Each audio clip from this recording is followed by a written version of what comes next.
classified in various types. First,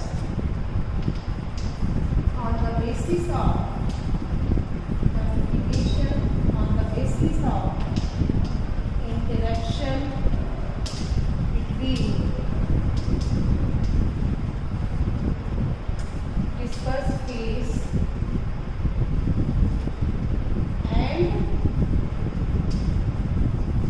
dispersal medium. Dispersal medium. On the basis of our interaction between dispersed phase and dispersal medium, colloids can be classified into two: lyophilic colloids and lyophobic colloids.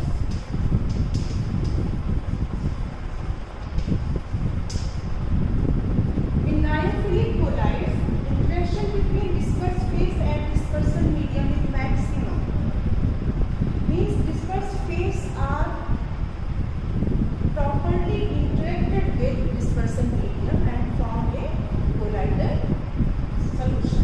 In lyophobic colloids, dispersed phase and dispersal medium are not properly interacted. They are far apart to each other.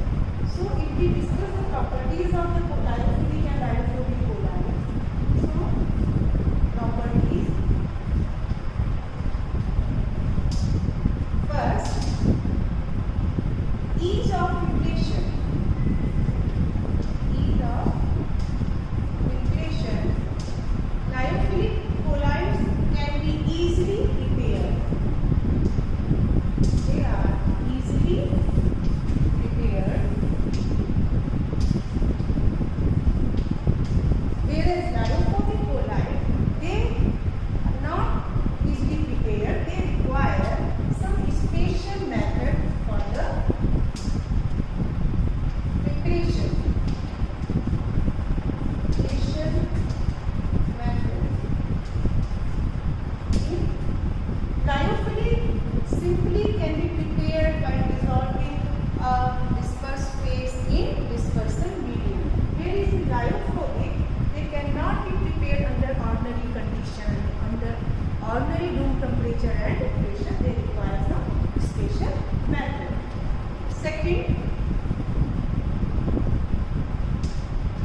reversibility.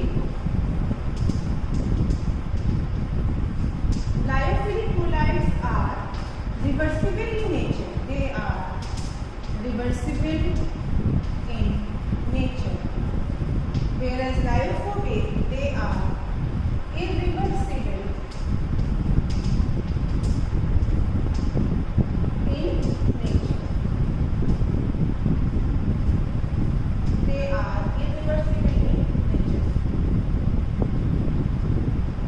Means when we prepare lyophilic colloid, for example, if we prepare a blue solution in water, if we mix blue with water, what we will do, we simply take blue and dissolve in water, shake it and dissolve it. What will happen? It form a colloidal dispersion of blue solution.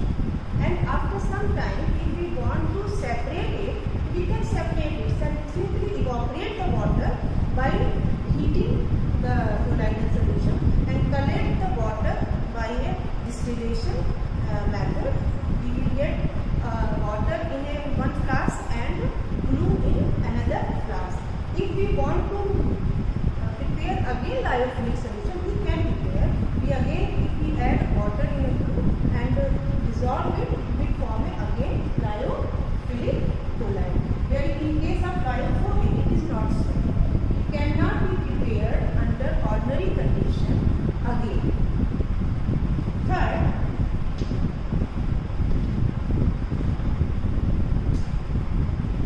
reversibility. They are reversible in nature and they are irreversible in nature. We can, if we compare the viscosity and surface tension property, as we know these are the properties of liquid. So, viscosity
adherence of the colloid.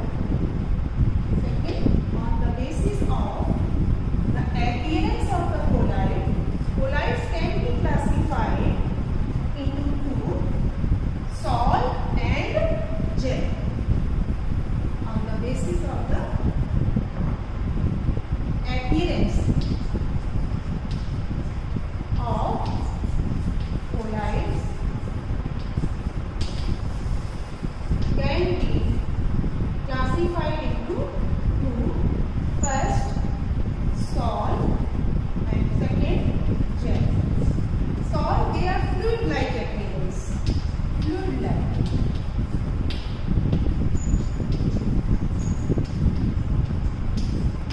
And gel, they are semi-solid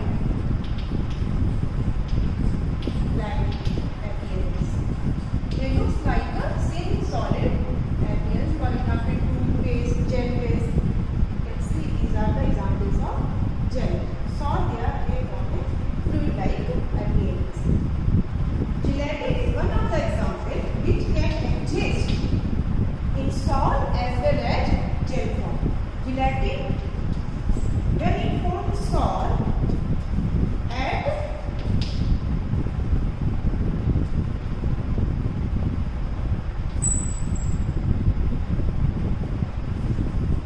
high temperature and low concentration,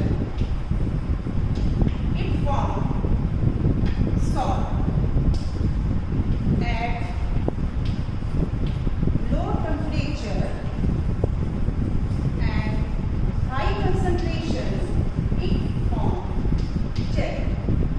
So gelatin is a substance which can exist in salt as well as gel form. So both the form, salt and gel, medium is water. So in this case, gelatin, salt form, gelatin is present in a low concentration and temperature is high. Water is as a dispersion medium. In gel form, water is act as a disperse phase and gelatin is act as a dispersion medium and it form a gel-like appearance. Next, on the basis of the charge on the colloidal particle, we can classify the colloids into two, positive colloids and negative colloids. On the basis of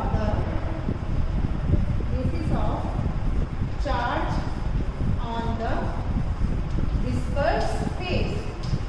Dispersed phase always carry a charge in a colloidal system.